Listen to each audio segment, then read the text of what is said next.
When most people think about war, they imagine missiles, fighter jets, and explosions lighting up the sky. But what if the most dangerous attack never made a sound? What if, while everyone was watching the battlefield, another war was already unfolding inside hospitals, factories, and communication networks? According to multiple reports, that's exactly what happened during the 2026 conflict involving Iran, Israel, and the United States. Iran didn't necessarily need to launch another missile to send a message. It could instead exploit weaknesses in cyberspace. And that raises a much bigger question.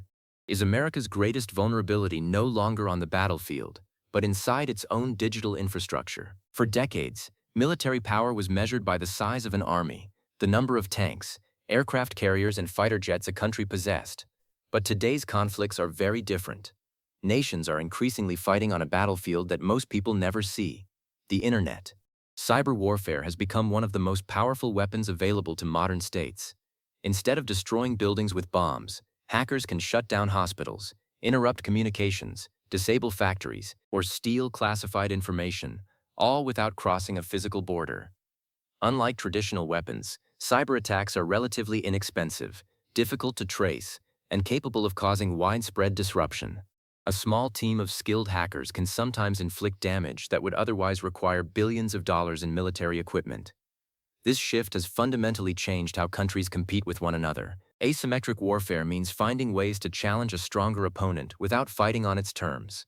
That strategy includes ballistic missiles, drones, proxy groups, and increasingly cyber operations.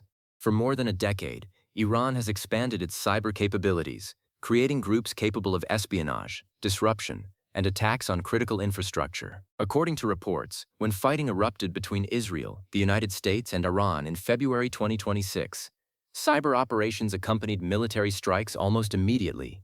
Military cyber units reportedly targeted communications, command systems, and surveillance networks to weaken their opponents before and during conventional attacks. But Iran's response extended beyond military targets. Instead of focusing only on the battlefield, Iranian-linked cyber groups allegedly shifted attention toward civilian infrastructure inside the United States. This represented a different kind of retaliation, one that doesn't rely on missiles, but instead attempts to create disruption far from the front lines. One of the most concerning developments involved healthcare organizations. According to reports, a ransomware attack encrypted the computer systems of a U.S. healthcare provider in just a few hours. Another reported cyber attack allegedly erased data from hundreds of thousands of devices belonging to a major medical technology company. Why target hospitals? Because modern hospitals depend almost entirely on digital systems. Patient records, laboratory results, MRI scans, prescriptions, emergency room coordination. Even operating rooms all rely on computers. If those systems suddenly stop working, patient care can slow dramatically, creating potentially life-threatening situations. Unlike a missile strike, there may be no physical destruction, but the consequences can still be severe. Healthcare isn't the only concern. Cybersecurity experts have also warned about attacks targeting industrial control systems. These are specialized computers that operate critical infrastructure, including power stations, water treatment facilities, manufacturing plants, pipelines, and factories. Many of these systems were originally designed decades ago, long before cybersecurity became a major concern. As more of them became connected to modern networks, they also became more exposed to cyber threats. An attacker doesn't need to destroy a power plant physically if they can interfere with the computers that operate it. So what weakness does this reveal? According to reporting, cybersecurity agencies responsible for protecting American infrastructure have faced staffing shortages, funding challenges, and increasing workloads. Meanwhile, cyber threats continue to grow in both complexity and frequency.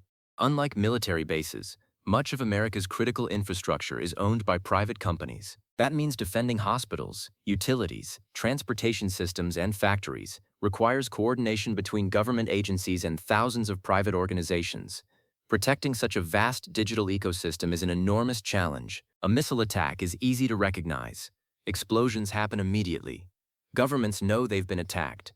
Military responses often follow quickly. Cyber attacks work differently. They can remain hidden for weeks or even months. Hackers often conceal their identities by routing attacks through multiple countries and compromised systems. Damage may unfold gradually, making it harder to identify exactly who is responsible, or how extensive the impact really is. That uncertainty is one reason cyber warfare has become such an attractive tool for many governments. The events described in this conflict reflect a much larger global trend. Countries today increasingly compete without declaring full-scale war.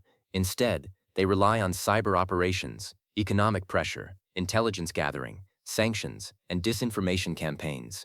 Security experts often describe this as competition below the threshold of open war. Whether the cyber threat described here is ultimately judged to be a major strategic weakness or a manageable challenge remains the subject of debate among experts. What is clear, however, is that digital infrastructure has become a central part of national security. The next major conflict may not begin with missiles crossing borders. It could begin with malware spreading through networks, disrupting the services that millions of people rely on every day. Understanding that shift may be just as important as understanding any battlefield. If you found this breakdown helpful, subscribe for more analysis on geopolitics, cybersecurity, and the changing nature of modern warfare. And let us know in the comments, what do you think is the biggest cybersecurity challenge facing nations today?